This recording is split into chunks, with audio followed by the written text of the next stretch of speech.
I recently got big into the genre of tokusatsu, which encompasses a number of series, but notably Super Sentai, which is what ultimately became Power Rangers in the West. I've checked out at least a dozen different Sentai shows by now, excluding most series from the 90s, and more specifically, I have not seen Zyuranger, where the Mighty Morphin Power Rangers suits and Zords and villains all originate from. I've held off on watching both Zyuranger and Power Rangers because I thought it would be fun to absorb as much possible Sentai as possible before taking the plunge and watching these legendary series. Originally, I wanted to watch Zyuranger by itself, and maybe I'd go on to check out Power Rangers later on, but it occurred to me that a fun experiment would be to watch both of them at the exact same time. I know this likely isn't going to work especially well because Power Rangers didn't edit each episode as a direct one-to-one to the Zyuranger Sentai series, which becomes immediately apparent, but I think half the fun of doing this and documenting my experience this way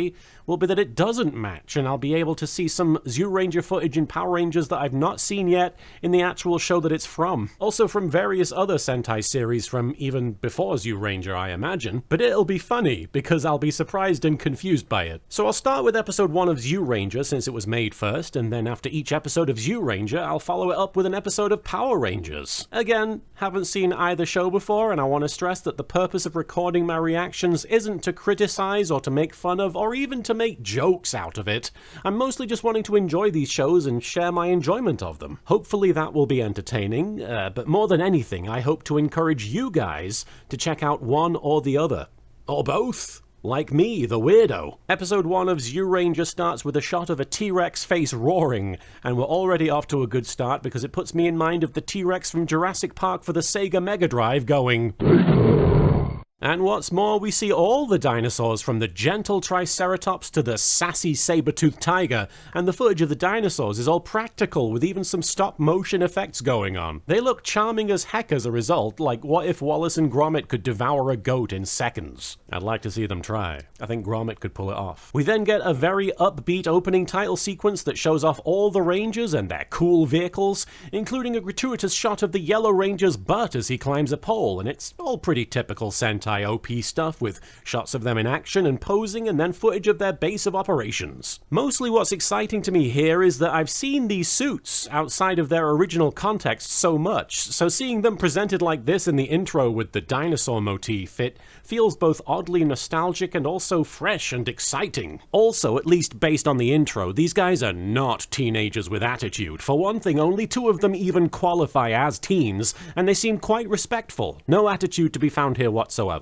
But hey, it's early days. Let's keep an eye out for any attitude from these cool color-coded companions. Also of note, no Megazord in the intro, just the red T-Rex. See, I know about the Megazord because it's impossible to not know about the Megazord, so its absence here surprises me. Obviously, they're not ready to show that giant robot off yet. He's just getting changed backstage or something. We see a Super Mario-coded old man singing happily to himself and sweeping, and he tells some kids to keep up their studies. Yeah, or otherwise you'll end up like this old guy trying to delude himself into thinking he's Super Mario. Then on TV we see that a space shuttle that launched yesterday is fast approaching planet Nemesis, which is nearing Earth's orbit? And it does this every several million years, I guess. Hey, I know the feeling. When the Nemesis ride opened at Alton Towers in the UK, it felt like it took several million years to get on that as well. Apparently there are 2 kids hitching a lift on the shuttle because they're learning about space. And we all know the best way to learn about space is to go on an ill-advised shuttle trip aimed directly at planet catastrophe. But hey, they seem to know what they're doing. Old man Mario climbs to the top of a building as the shuttle is preparing to land, and he cups his ear,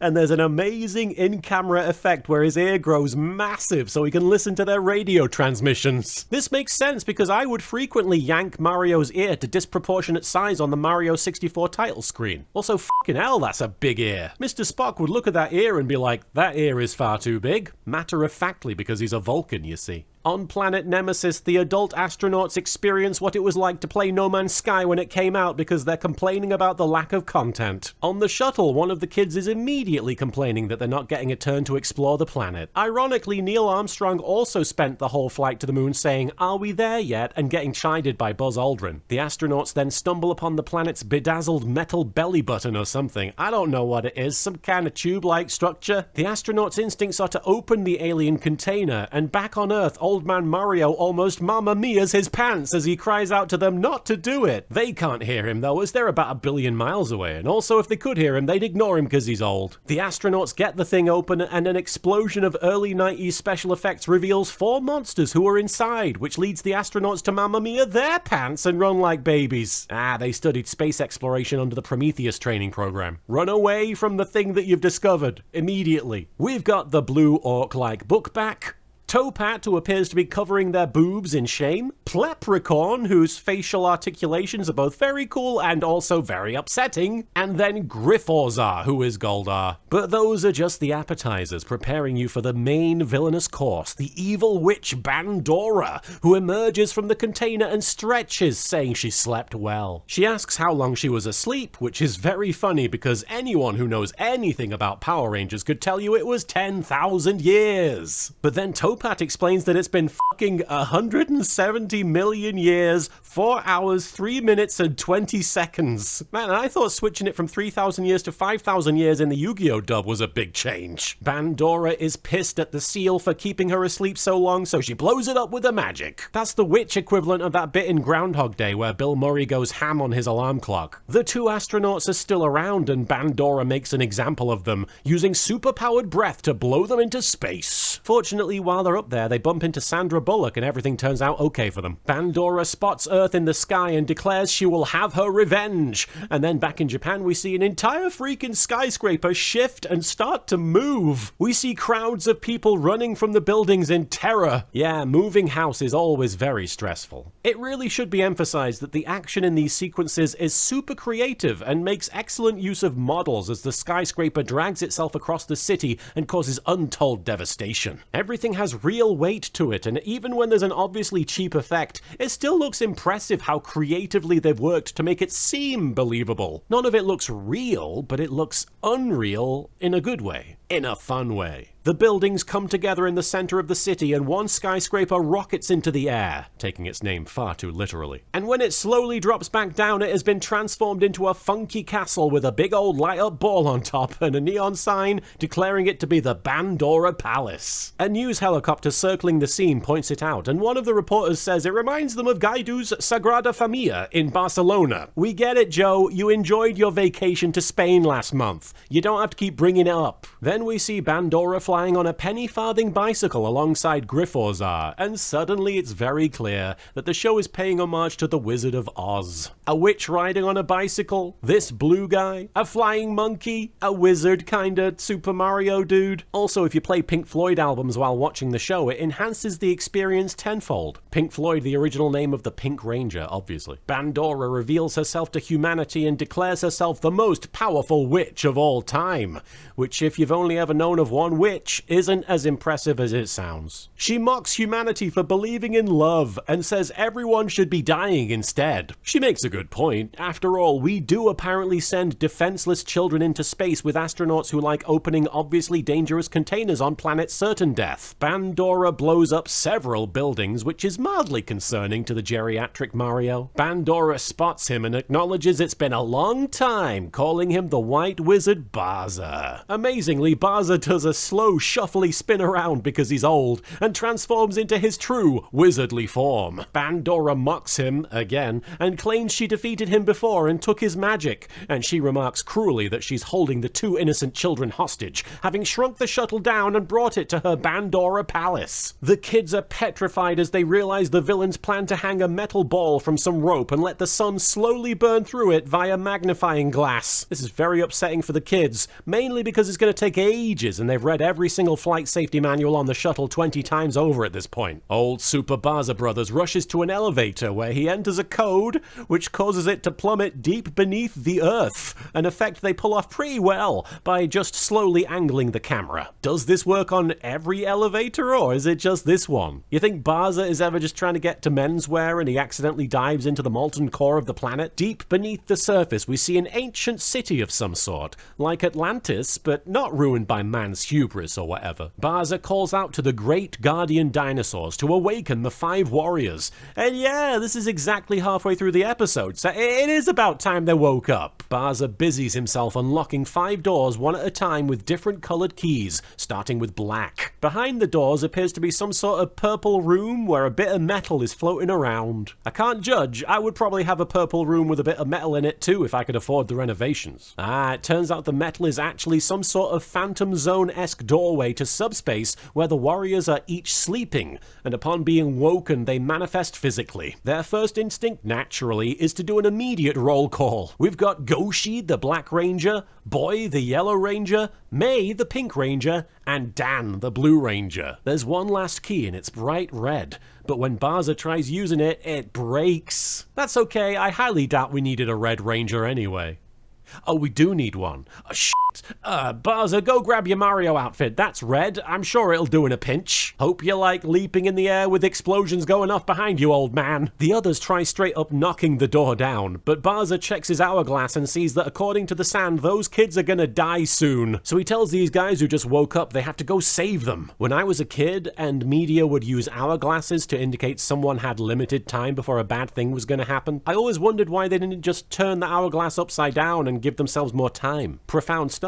I think you'll agree. The evil Bandora is gloating over the tiny, terrified tots, saying that the crying of children is the best. But then she's alerted to the arrival of the warriors, who are all riding their ancient motorcycles from millions of years ago, obviously. The Rangers arrive at the front door to Bandora's palace, and when they bust in, they're suddenly at the beach. They suspect something is up, and then a number of strange puppet-like creatures pop out of the sand. Then a knockoff version of the Nutcracker Suite starts playing, as the clay critters dance from side to side, and suddenly I'm sad that we never got an all-puppets version of Disney's Fantasia. Imagine the chaos that would ensue if you did The Sorcerer's Apprentice but with Gonzo from the Muppets. Anyway, speaking of Gonzo, the Rangers lean in close as if charmed by the antics, only to be punched square in the jaw by the clay dolls growing and extending their fists up into the air. And yes, I believe these would be the Zyuranger equivalent of the Putties, although it genuinely never occurred to me why they were called Putties until this whole sequence. They're literally clay figures crafted like they're made out of putty. It should have been obvious, really, but that's what I get for puttying the cart before the horse, I suppose. A really cool effect happens where Bandora rises out of the ocean in like a picture frame, and then she blasts the Rangers with her magic, and they do the classic flip over in front of an explosion trope. Then they find themselves stuck in a cage together inside Bandora's lair, which has gotta be an all-time record for a Sentai team immediately f***ing around and finding out. They've not even been awake 5 minutes. Bookback insists they're gonna be barbecuing the Rangers, because I guess they know what that is, and he lights a fiery circle around their cage. May tries shooting at the device, threatening to kill the hostages with her bow and arrow, but Bookback catches that shit in midair and lobs it away, only for the rope holding the metal ball aloft to show signs of weakening. Look, I know it's a traumatic experience for them, but at least these kids are learning a lot about space. Barza has all but given up when the T-Rex statue looming over their temple, or wherever it is, shoots red beams from its eyes, looking like a prehistoric southern oracle from Neverending Story. The beams shoot the door containing the last warrior, and he stands already posed with a sword in his hand, which implies to me he never bothered going to sleep in that bit of metal, and he has been patiently waiting for someone to open the door so he can look all cool when they do. And he does. The Red Ranger just launches out of his room and onto the cage, which is holding his fellow warriors, but like, how is he there? Did I miss something? Is that room connected to Bandora's palace? But hey, you know, the genius of tokusatsu means that every location is directly connected to every other location, depending on which characters the writer wants to bring into the scene. So I'll allow it. I assume it's just on top of the building that they were underneath, I guess. With a single slice of his sword, the Red Ranger cuts the chain above the cage, which causes the device the henchmen are using to malfunction, and the fire stops burning. Bookback and Topat both demand to know who this really cool guy is, so they ask him his really cool name, and he replies real cool that his name is Prince Geki. He then makes liberal use of his sword to bust open the cage, freeing his companions. Griffozar flies at them and Putties surround them, allowing the Rangers to start doing their trademark action fighting. May shoots one of the Putties in the fucking eyeball, while Boy does a Hurricane Rana. Neither of these things would be unusual to see in any given independent wrestling company. Griffozar takes it to Geki because there can only be one character whose name starts with G, and on the roof an old man is yelling at clouds. Oh, I'm sorry, that's Barza. And he urges the Rangers to come outside and transform. Yeah, they need some fresh air after having breathed cave dust underground for eons. Barza chucks the Rangers' medals up at Bandora's palace and they each grab their toys and jump down, doing a fucking rad pose, pulling like a buckle off their belts and sliding the medals into them before thrusting them out and declaring Dino Buckler, which is genuinely awesome. Some shows like this live or die based on whether the pose and the catchphrase is cool, so it helps that this shit rules. They get their suits! Ah, they look great! I've always known what they look like, of course, but finally getting to this moment and seeing them suit up and give a proper roll call is the best. Tyranno Ranger, Mammoth Ranger, Tricera Ranger, Tiger Ranger, and Terror Ranger. I actually dig it when they're not just named after their colors and have more of a unique code name like this. A big old brawl ensues and Griforzar shows up with clay dolls in tow, and of course because they're wearing the suits, it's a piece of pish for them to razzle these guys. Some really fun choreography is mixed with stop motion effects showing the clay dolls reforming to fight, and then Boy pulls out what he calls a ranger gun and blasts 3 of them. Again, one of those guns from millions of years ago, obviously. Time is almost running out, and Griforzar, it's really hard not to say Goldar, is going one-on-one with Geki, who pulls out his own ranger toy, this time a ranger sword. Was your other actual sword not doing it for you? Had to pull out the big guns. And by big guns, I mean a smaller sword. While he's fighting, Dan and May go to save the kids, and just as the last grain of sand runs out, Dan gives May a lift up and she dives and yoinks the shuttle out of the way just in the nick of time. Man, Ron Howard was wasting his time making Apollo 13. These kids have a way more exciting space disaster story to make a movie out of. Get Tom Hanks to play Barza. He's old enough now. May and Dan are celebrating their safe retrieval of the kids, only for an enormous arm to crash through the wall and smack them away so it can grab the shuttle for itself. Like a really impressive bit of animatronic work, or puppeteering, or whatever they used, I have to say. Some kind of giant helmeted monster stares at the Rangers through the hole in the wall, glaring with devilish eyes at them, which of course makes them fall over. I can't blame them, that shit is kind of scary. We then see what is apparently called the Dora Titan clutching the shuttle, which now seems significantly bigger, and holding a sword in his other arm. With it being the Dora Titan, would now be the appropriate time to point out swiper no swiping? Geki sees the giant and asks, what the hell is that? Only for the Dora Titan to bring his sword down dramatically upon the building, causing the Rangers to dodge backwards hurriedly. Yeah, if a giant sword is about to entirely obliterate the house that you're in, just sort of step back. It's fine. The Dora giant disappears, seemingly returning the building housing the Bandora palace to normal. The narrator dramatically dictates that Bandora plans to destroy our planet, and asks if the Zyurangers can defeat her, or if the kids are gonna be okay. The Zyurangers themselves stand poised as if prepared to fight on if they must. And then we cut to the end credits theme, which is like a super bouncy version of Under the Sea from The Little Mermaid. There's some depressing lyrics in the ending theme that say, everyone knows the earth is round, but a long time ago we didn't know. Yeah, time is a circle. Much like the planet. Speaking of repeating ourselves, let's go straight from episode 1 of Zyuranger and take a ride over to Angel Grove, where we'll meet those mighty morphin mama jammas, the Power Rangers. Now you're gonna notice as we go that these 2 episodes are similar in some elements, but also wildly different in tone and context. And I think that's gonna make these watch-throughs really fun, because as someone who hasn't seen either of these shows, I don't consider either of them to be like untouchable or the better version of the other.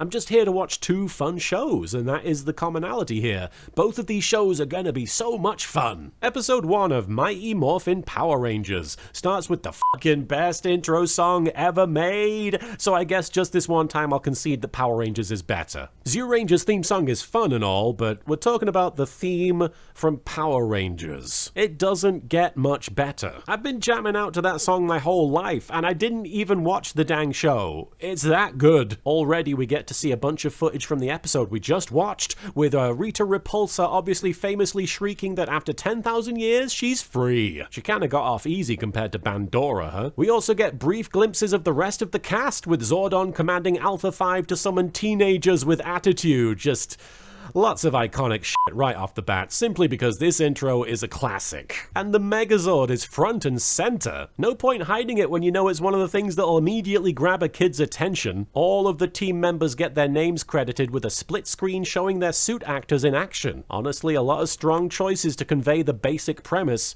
which is something they probably had to figure out, especially given that Sentai itself at this point had been around for more than a decade, so it wasn't like Zyuranger felt super compelled to have it, get you on the same page. One thing that I'll note on a personal level, it's a weird feeling knowing I'm about to watch a tokusatsu, but there's English language all over this opening title sequence. It's not an experience I'm used to, and it's not a bad thing by any means, I'm not used to the words Austin St. John as Jason appearing under anyone's face, let alone Austin St. John's face. For some reason I had it in my head that the Red Ranger's name was Zack before I watched this, so now I'm gonna headcanon everyone's name as Zack. Starring Amy Jo Johnson as Pink Zack, David Yost as Nerdy Zack. The episode begins proper and we see the shuttle flying toward the planet, which of course is footage we just watched. No children joining this space mission, which seems wildly irresponsible. How are the children of Earth supposed to learn about space if they can't go to planet Rocks fall everyone dies? The footage of the astronauts walking over to the container is dubbed over here, and we see the title of the episode is Day of the Dumpster. And before you can ask yourself, what is that all about? One of the spacemen says that the container looks like a giant dumpster. Ah yes, one of those round dumpsters that is sealed with an ancient space crystal. Classic dumpster situation. Also, he calls it a giant space dumpster, which even by dumpster standards, this thing isn't that big. Maybe when you learn how to go to space, you just forget basic information like, what dumpsters are and their typical dimensions. Sadly, this talk of dumpsters doesn't lead to one of them saying that's one small dump for a man, one giant dump for mankind, and instead they open the container and unleash the 4 monster henchmen, all of whom have goofy ass voices, even Goldar, who was bizarrely silent in Zyuranger. Rita Repulsa emerges from the container and they use the footage of Bookback, here named Squat, reaching for a calculator to determine how long they'd been out, to suggest he's reaching for a breath mint to fix Rita's morning breath, which is funny. Babu, the Power Rangers analog for Topat, encourages Rita to leave the container and she complains that she stepped in a puddle. So far, Bandora had a much more dramatic introduction, but hey, you gotta give the writers credit for their creativity with the footage. And also huge acknowledgement should go to Rita's voice actress in this, Barbara Goodson, who is shrieking her heart out almost the entire time, and it really works for the character they're portraying. She seems exasperated but powerful, comedic and yet scary. Rita destroys the container that kept her prisoner and encourages the astronauts not to leave as they'll miss her coming out party. That's a heck of a way to put it. Ah, after 10,000 years, I'm gay! We don't see her blowing the astronauts into space in this one, but since she just came out, I imagine she didn't want to blow them anyway. Then we switch locations to Angel Grove Youth Center, and we hear over Angel Grove's local radio station that it's Saturday, and the youth center is run by a guy called Ernie who makes fruit shakes. Nothing about the recent space shuttle launch or the fate of its astronauts or anything like that. No, it's the hard-hitting youth center-based news that this station focuses on. And speaking of youth, they're all here. Jason is sparring with Zack, Kimberly is balancing, and Trini is holding out her arms. Billy arrives looking flustered, stating to Zack that he thinks he's mentally and physically prepared for his first karate class. Ah yes, he's been training for this by speedrunning Parappa the Rapper on his PlayStation. Kick, punch, it's all in the mind, baby. Bulk and Skull roll on up, and holy cow, check out the drip. These guys look like they're dressed up like Showa-era Kamen Rider. I know they're probably supposed to look ridiculous, but honestly, after watching decades worth of tokusatsu, it's hard for me to tell the difference between the characters that are dressed to look stupid and the characters that are dressed to look stupid cool. Bulk and Skull, and I just clocked that their initials are BS, ask Kim and Trini about that double date they talked about, and when Trini tries to let them down easy, Skull tries to walk off, but Bulk grabs him and shakes his head. And when he does, there's like a record scratch sound effect accompanying it. We are balls deep in the early 90s, my friends. The girls ask them to leave them alone, and Bulk and Skull say, "Make me."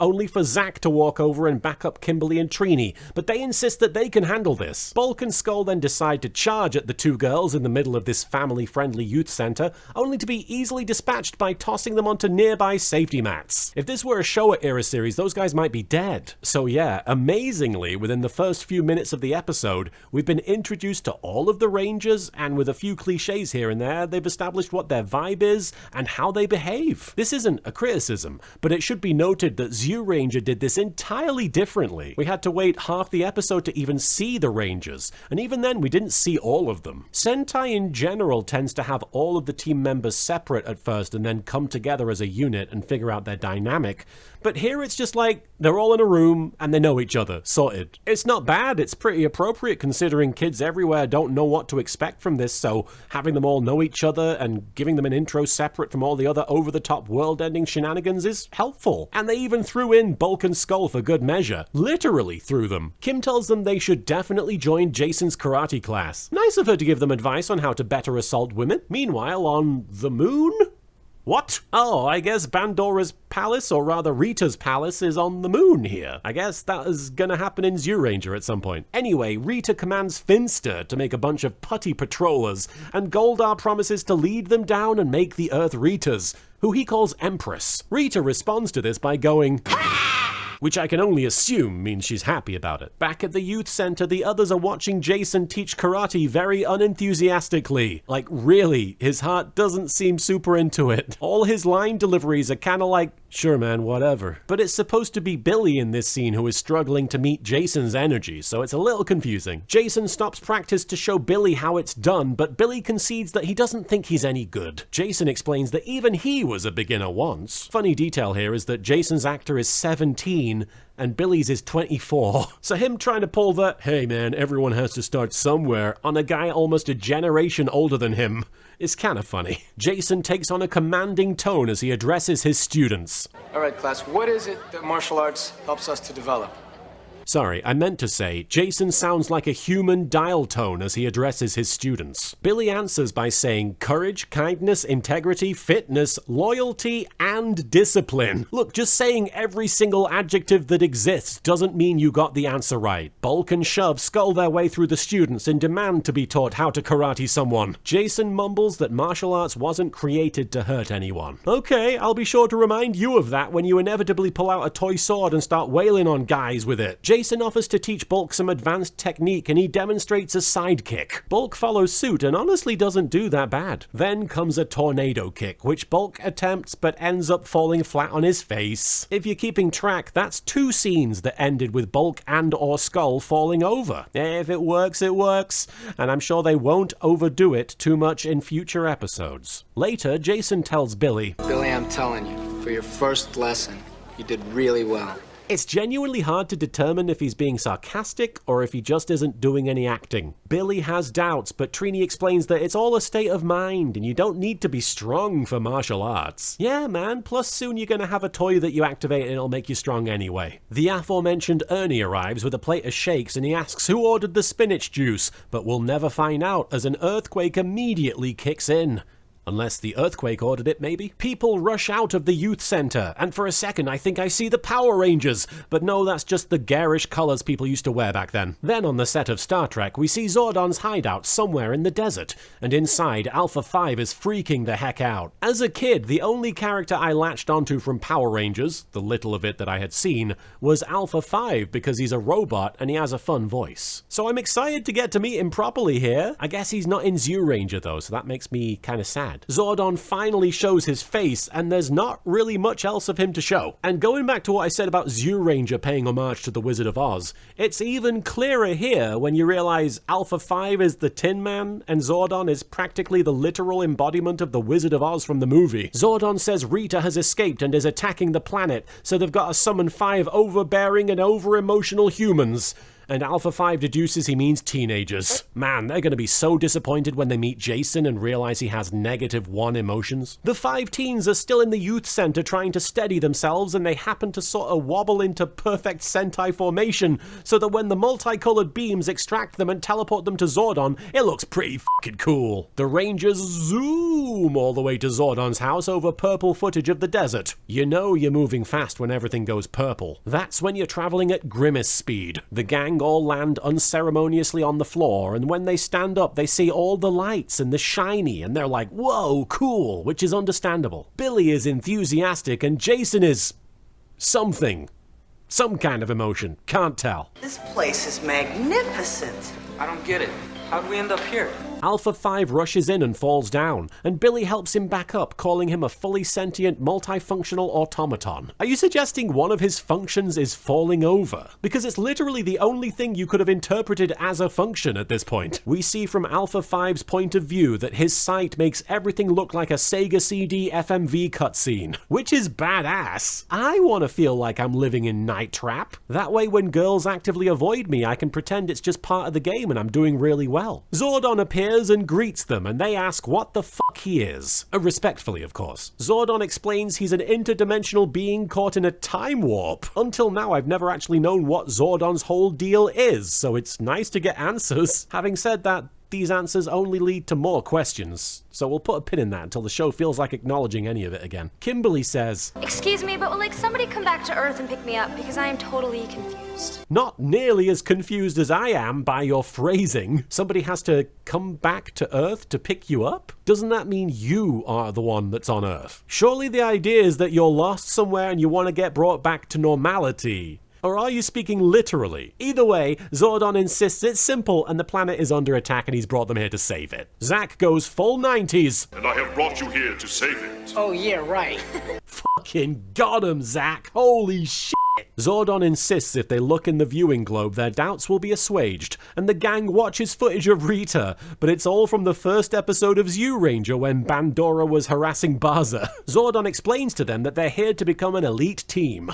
Each of you will be given access to extraordinary powers drawn from the ancient creatures you call dinosaurs. Dinosaurs? Did I stutter? The dinosaur-themed medals appear on their belts as if by magic. Again, a very efficient way of getting these characters powered up without belaboring it as it was in Zyuranger. Getting to see these kids act surprised and excited by all this makes it a lot more magical and makes for a neater introduction. Zordon calls them power morphers, and Kimberly doesn't know the word morph, so Billy explains its metamorphosis. Trini simplifies it, saying it means to change, and presumably Kimberly is now wondering why the changing rooms are never called morphing rooms. And that's a reasonable question. Zordon goes on to mention Zords, which if they didn't know what morph was, I think you might want to pull back on the gibberish toy names. Zordon assigns them each their dinosaurs, and it's interesting the attributes he gives them. For example, Jason is bold and powerful, and therefore is the T-Rex, but Zack is apparently clever and brave, and that makes him the Mastodon. Okay? Then he says Kimberly is graceful and smart, and so is a pterodactyl. Oh, I see what's happening. He can only think of one adjective for each of them, so he just adds a generic word for intelligent, because otherwise it'll feel insulting. Then he calls Billy patient and wise.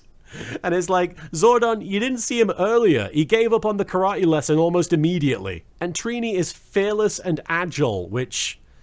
Sure, but how do you know, Zordon? I know she's not expressed fear yet, but I'm pretty sure it's in there. Then Zordon tells them to look at the viewing globe again, where he shows them a commercial for the Megazord, and explains that you can connect all your Zords to build it. Well, good one, Zordon. Now they're just gonna spam Megazord from here on. Also, I really enjoy the kinda half-assed Space Mountain vibe Zordon's house has going on. Like budget Space Mountain. Euro Disney Space Mountain. Zack shows how clever and brave he is by scoffing at the names of the things and saying it's too weird for him. Oh, and they all leave. They just all turn around and fuck off. It's kind of amazing. Zordon wishes them well and says, "May the power protect you," which is Zordon's way of saying don't let the Megador hit you on the power ass on the way out. At her hideout, Rita is offended by Zordon's efforts to stop her, especially in the form of teenagers, and she commands Finster to make those putty patrollers. We see footage of Finster literally stuffing the clay into a mold and creating the putties, which is really cool, as I never imagined we'd get to see them being made. Just assumed they were going to be cannon fodder and nothing more. This, combined with their intro intro scene in Zyuranger gives me a newfound appreciation for the Putties. Finster says the beauty is if these guys don't defeat those kids, they can always make more. More of the guys who failed? Yeah, masterful gambit, sir. Headed back in whatever random direction they chose, Jason implores the guys to give Zordon a chance with as much emotion as he can muster. Guys, we shouldn't have left. I mean, he chose us to save the world. Guys, come on, you're not remembering the important lesson martial arts taught us, which is determination, kindness, cautiousness, strengthness, cleverness, and also saving the worldness. Zack talks like a dude who just recovered from an acid trip at Burning Man. Hey guys, I mean, you don't even know what you're talking about. We were talking to a giant floating head. On the moon, Rita excitedly commands them to attack with the Putties, and she shoots magical energy toward the teens who are stunned. Then we see the Putties spring into action, making this noise. This is a skill they'd retain and profit off later in life when they were hired to do backing vocals for Booker T's entrance theme in the World Wrestling Federtainment. The Putties here look kinda different, but I can't put my finger on it. I think it's maybe the face, maybe the suits are different. I can't tell. Either way, they start harassing the gang, and speaking of Night Trap, two of them start dragging Kimberly away. Zack responds to all this by dance fighting at the Putties to no avail. Everyone tries fighting them off, and Billy has to take a moment to remove his glasses before getting into it. I think I like Billy the best so far. He's who I would be in this situation. I, too, am patient and wise, and a total fucking loser. Eventually, the Putties throw all the teens into a big pile one by one. Even Jason, who manages to get some decent licks in before being forcefully pirouetted over to the others. He then reminds the others that they have the power morphers, and so they use them. And oh boy do they use them. We get the iconic image of each of them holding their medals up and calling out their dinosaur names. And I guess I never clocked it before, but they each seem to have had their chests keyed out of the graphics. It's like when a weatherman accidentally wears too much green. I assume that's an intentional choice. And honestly, back then, who would have cared or noticed? And it means you get to see more of the cool electricity effect behind them. And now they're in their suits, and it's footage from Zyuranger. Nothing I've seen yet, because obviously they're in the quarry, and we've not seen that in Zyuranger. Oh, never mind, Zordon tells Alpha to teleport them to Angel Grove so they can fight Goldar, who is running amok. And the whole time, the fucking theme music is rocking your face off. This is great. Jason seems fully on board with the idea that all of this, the outfits, the weird costume people attacking them in the desert, absolutely means they're heroes. Where are we going? We're gonna save the world! Hey, at least we finally found something he's enthused about. Hey, it's more footage from that last episode of Zyuranger. Goldar jumps down, and sure enough, they start fighting on the roof. And now that they've got the suits on, whenever their hits connect, it sounds like someone hitting an anvil with a hammer or something. Oh, right, and I should probably acknowledge here that they're dubbing over the footage, meaning the Yellow Ranger, clearly played by a man in the Zyuranger segments, has Trini's voice. It's interesting. I don't hate it. On the moon, Rita complains that the Putties are being easily defeated by pimple-faced teenagers, so Squat suggests making Goldar big with her wand. Oh shit, we're already doing this, okay. It's a major trope in Sentai that the monsters become huge after their initial defeat, although here, it doesn't seem to require Goldar lose the fight yet, presumably because the right footage doesn't exist, or would be too spoilery, I guess, I don't know. Rita commands her magic wand to Big fight, Goldar! Run! She hurls her wand through space and it lands, causing the earth to rumble and disperse, and a kaiju-sized Goldar rises up, striding through the city and laughing. I guess he's called Goldar because, goldarn it, he loves his job. Jason says, Look at him, that dude's huge! Okay, forget everything I said about Jason before. When he's in the suit, he's super expressive and loud. Holy cow, where was this guy hiding? The dubbing over the roll call poses is great. Back off, Fang Face! The good guys are here. Get off our planet. Because we're the Power Rangers! And we're not backing down, yeah! Sincerely, I do appreciate that they chose to use the footage of the posing in a creative way. Of course a Western version of this would have them brag and talk shit while doing it. It's good cheese. They summon the Zords, who appear in glorious stock Zyuranger footage and look honestly incredible, especially with this show's soundtrack going absolutely nuts for it. Jason jumps into his Zord and the others follow suit. Zack declares, This is kicking. No, you're thinking of Kamen Rider. The others are similarly excited, and Kimberly adds, Hey, nice stereo! Quick, turn it to Angel Grove Radio. I hear there's an important announcement about Ernie's Fruit Shakes. Wouldn't want to miss that. They form the Megazord, as Zack and Trini comment that driving these Zords feels like second nature. Meanwhile, I'm pretty sure Billy is hyperventilating into a paper bag through his helmet somehow. Jason says, "Alright guys, let's go get him!" Seriously, he's like a different character in the booth, but I'm really enjoying his yelling. Goldar strikes them and mocks their efforts, and once again Jason says, "Alright guys, let's see what this baby can do!" He's sounding dangerously close to my abridged Naruto. This is weird. Jason says, "Alright guys," once more. "Alright guys, power it up!" The Megazord activates its battle mode, causing it to stand tall, looking for all the world like a toy. But not just any toy, the coolest toy you've ever seen in your whole damn life. Goldar gets a few licks in and the Megazord manages to defend itself before smacking him with a major blow, which sends Goldar flying back. Billy claims that hit didn't even faze him, even though we can see him lying on the floor pretty phased. Goldar comes at them with a dropkick and Jason reacts. "He's coming at us!" See, that's why he's the leader. He is aware of what is happening and will yell it loudly with authority. Jason summons the Power Sword, which, as you can imagine, is a sword fit for the Megazord, and he raises it, only for Goldar to say, "This isn't over, I'll be back," and teleport away. Oh, so they don't get to defeat anyone today, okay. Though I suppose that was technically true of Zyuranger as well. They didn't defeat any giant monsters either. Back at Rita's, everyone is upset, but not as much as Rita, who claims she has a headache. Probably that big fucking hat. Over at Zordon's place, the Rangers are celebrating, but Zordon appears to remind them that they must now follow 3 basic rules. Oh shit, these guys have prime directives. I had no idea. The first rule is never use your power for personal gain. Oh, come on, at least let Jason use it when he's got auditions to record. He could use the performance boost. Second rule is never escalate a battle unless Rita forces you. Okay, now you're just being a spoil sport. If I see a bunch of putties and I want to summon the Megazord, I should be allowed. It's efficient. Third rule, keep your identities secret. No one must know you're a Power Ranger. That is both a cool detail to raise tension, but also it allows for an easy explanation as to why the footage works the way it does, and you never much see them in their full regalia outside of an action sequence. Zordon insists that they're as fine a group of superheroes as there have ever been. Maybe wait for them to kill their first monster before blowing smoke up their asses, Zordon. All the kids agree to be the coolest superheroes ever, and then Kimberly hesitates and says she doesn't think she can participate. And we once again go full 90s. But my hair gets all tangled up inside the helmets. I don't think I can do it. Oh no. Kimberly, no! Not! Fucking got him, Kimberly. Holy shit.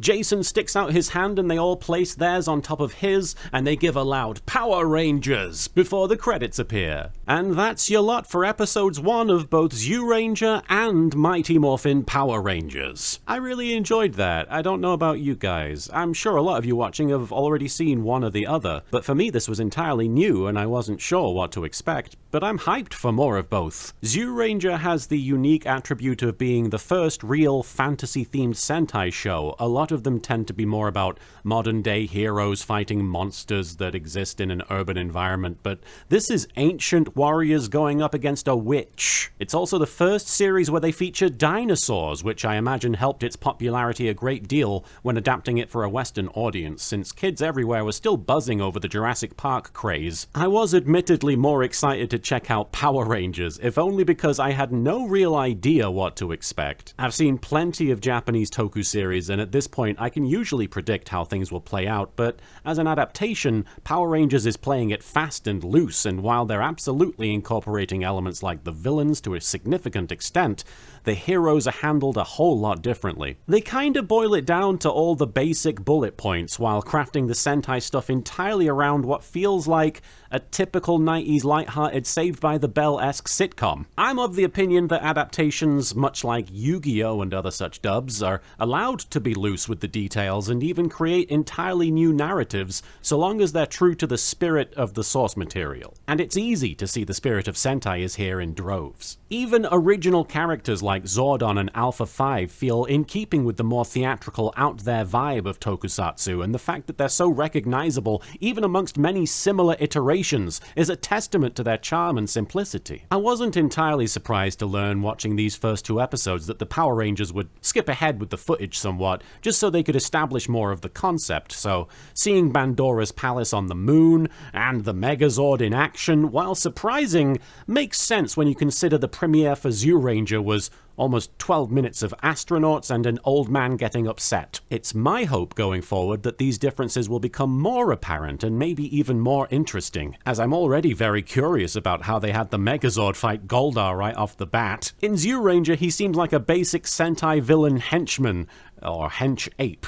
But in Power Rangers, he's got this legacy that even I'm aware of. People talk about him in the same breath as Rita Repulsa, who, from what I can tell, is the main villain. And I have no idea if that's unique to Power Rangers. I haven't seen either of these shows, so I'm keen to find out why these differences exist and how significant they are. I want to take a moment to say thank you to our supporters over on Patreon. Honestly, you guys make a world of difference for me and my partner, and our pets. I really can't understate the immense help that your support has been. If you've been pledging for 1 month or 1 year, you have helped me keep going and making this content. Thank you again.